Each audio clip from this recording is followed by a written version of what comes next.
on, guys? Welcome back to a brand new YouTube video.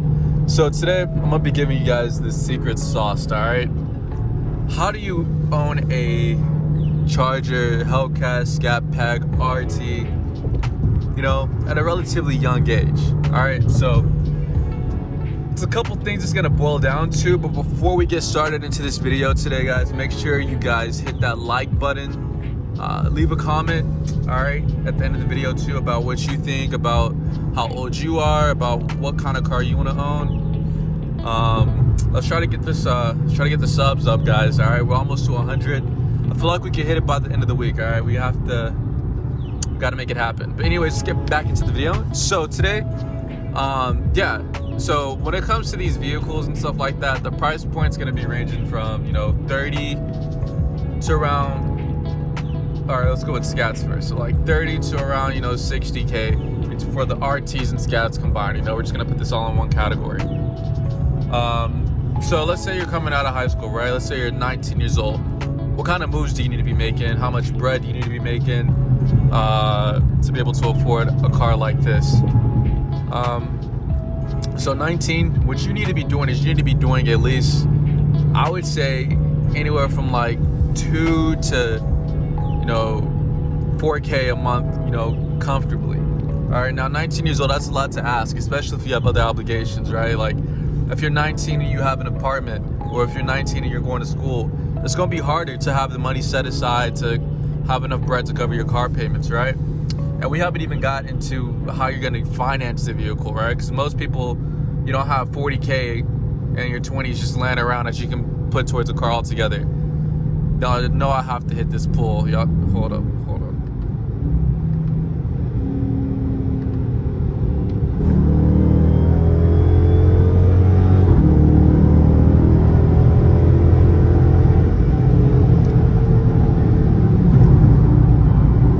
There we go. But yeah, no, so you don't have 40K just laying out, just chilling. So what you need to do is, first of all, you're gonna have to find a co-signer, right? So somebody, basically what a co-signer is they're gonna vouch for you. So in the event that you're not able to cover the payment on the vehicle, they're gonna be like, the bank is gonna look at it like, okay, you're the second person we're gonna go into.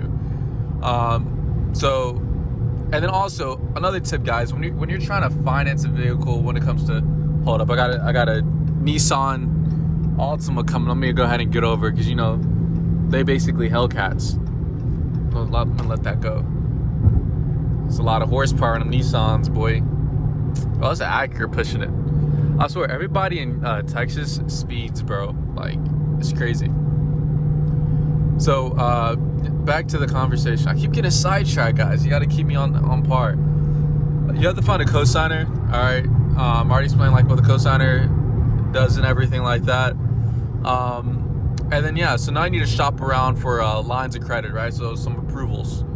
So I would recommend personally going to a credit union with your cosigner and trying to get, set up there. So be like, okay, this is a car I want. This is, sort of how my numbers are looking like. This is how much I'm making right now. You need to show them the paperwork of your job that's saying like, okay, bring it in a smooth little, 2K every paycheck, right? And we'll talk about some jobs that you can do at 19 years old, or like in your 20s, you're 20 years old, 21, 22, that can kind of provide you or set you up with a good amount of bread, right? Mind you, it's going to be really difficult if you're going to school and trying to make bread at the same time. But if you're not going to school and you're just focused on getting money right now, like, options, you're going to be in a different category. Like, you're going to have more options versus someone that has their time occupied majority of the time. So once the bank is seeing how much money you're making, they're gonna look at your age, your credit history, make sure your score is anywhere from, like, you're asking the bank for a nice sum of money, so they need to be confident that they can lend you the money without any risk, or as little risk to them as possible. So you want to have your credit score sitting at least in the green margin, so like 740 and up. All right, the way to build your credit is through things like this, of like demonstrating good habits with money. But first, it's going to be a credit card. All right, so you need to get a credit card as soon as you turn 18 years old. My recommendation would be to get a credit card, and you don't get a credit card that has a limit of 5K and then go and buy Gucci and Louis Vuitton and all that silly stuff, right? We don't do that. You're gonna get your credit card. You're gonna use your credit card on gas payments, right? On gas payments, on little food items here and there like that. But the way that you're using your credit card is you're gonna keep it below 30% utilization. You're not gonna get carried away, okay? That's not your money that you have. You don't have 5K. The bank has 5K. They're loaning you the money. So you need to be very tactical and smart with, get over all the way, buddy. Camera. You need to be very tactical and smart with how you're utilizing that money, right? So once you've demonstrated that, once you built your score up, once you built your score up to 740, once you have a credit, a cosigner established, and once you get approved for like that 35K from the bank, they're like, okay, let's say you go with like a creditor X, right? Let's say creditor X is like, okay, you know, based on all the numbers here, based on how much you're doing a month, based on your credit score and based on your cosigner's credit score, we feel comfortable lending you out 35K for the vehicle purchase that you want to make.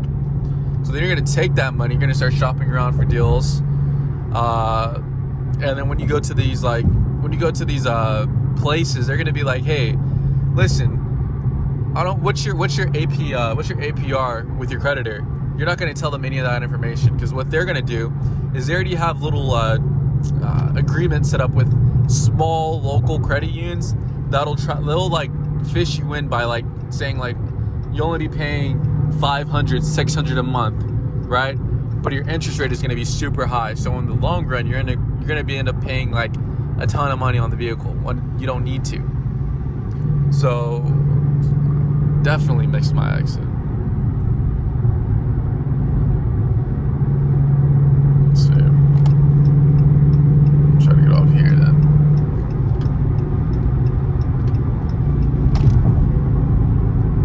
So yeah, no, when it comes to that, you just need to be very smart. That's why I'm saying it's better to shop around for outside lines of approval on your credit rather than relying on the dealership to give you the best, because they don't care about you. At the end of the day, they care about selling the vehicle. That's their goal. That's what they're hired for, to sell the vehicle and to make as much money as possible, right, in the markups. So it's better to get the money from a credit union versus bank, and it's better to get the money from a credit union versus dealership. It's rule number one.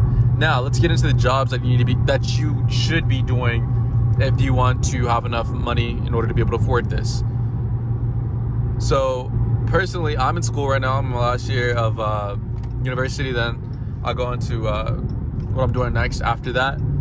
But I have to work if I want to have a car like this while in school. I need to work. I need to be making money. So some of my friends that also have nice cars that are not in school, they're into things like welding or truck driving. Truck driving is a great way to make some bread too. If you're not really if you're not trying to do school, these are great things. IT is really good. Anything in the trades department where you can get in a program for a year or two, stack your build up a skill set, and then be able to go and find employment right away. Anything that's sort of skill based in today's world, I feel like sort of gets you quicker cash than things that will require a degree to do. So for example, like I'm in medicine, so like me trying to go and do what I want to do with medicine, that's a stretch. You know, I'm not going to see a return on my initial investment of like, you know, studying all this material until years down the line, versus someone that's able to go out and get certified in something, get a trade in something. They're going to be able to get money quicker. So that's something to keep in mind. You really have to identify what you want in life early on. You know, that's why it's like, I feel like that whole like 15 to 18 mark, it's just finding out what you like to do, you know, finding your passion. So that way you can like base your moves off of that. And then when people say that like buying cars is a silly thing, don't listen to them, okay? You can't let somebody sort of tell you what your interests are. If you like cars, if you like Mustangs, Chargers, you're going to buy it, all right? If that makes you happy. All these females, they like to travel and stuff like that, so you could drive a car, okay? At the end of the day, it's whatever makes you happy, and like these things are a lot of fun. So yeah, or like another job too, I just came to mind, is like doing stuff on like the oil rig. Like that's pretty good too. So if you have all that money set up early on, like you're doing your money right, buying a car is a great way. And then on top of that too, like again, it's the same scenario. This is how life works. Nobody has $300K laying around to go buy a house, right? Well, since you bought, you know, a fairly nice car in your early 20s for like $35,000, whenever you go to the bank at like 27, 28, and you're like, hey, I will actually got a mortgage to buy a house, they're gonna look at the things that like you've owned in the past, like your property and stuff like that. So they're gonna be like, okay, you demonstrated good payments on your credit cards, you paid off a car entirely, you may have another car at that time that you're working on too. You know, you seem like a responsible lender. You have a good credit score. They're going to be more inclined to lend you money to buy a vehicle versus someone who, you know, hasn't taken those leaps and bounds. Gotta save gas. Had to cut off sports mode. So that's just something to keep in mind as well when it comes to things like this. This GT. It's nice. So that's kind of how I was able to do things. I work, make decent money for my job, and I'm able to set aside money to be able to afford this. Another thing too, don't stretch yourself, guys. Like, be realistic. If you don't have $800 to be able to put towards a car and still have bread left over in the event of emergency, it's not smart. Like, you have to be mindful of what's smart, what's not smart. You know, there's like, you don't ever want to get the repo man coming to knock on your door to take something away because you couldn't make a payment. That's horrible. So just be realistic with yourself. Put yourself in a good put yourself in a good position to be able to make the money that you need to make and be able to knock out the payments. And that comes, if you're trying to do this at 19, that comes with the moves that you make at 18. Like 18, like, okay, I'm gonna like lock down. I just finished high school. I'm gonna lock down. Either if I'm gonna do college, I'm gonna figure out a way to like make some bread. Like, whether it's not no university job, like whether it's like working at like a starting position within the field that I want to go into, or whether it's just, you know, taking photos of people's cars on Instagram, charging them like $100 per photo shoot or something of that nature. If you don't do college, if you're doing like something that's skill based, like, okay, I'm gonna keep my head down, I'm gonna learn like as much as I can about this industry so that I can like get employed right off the bat. Then once you're employed, now you have all the bread set up to be able to make the money that you need to make.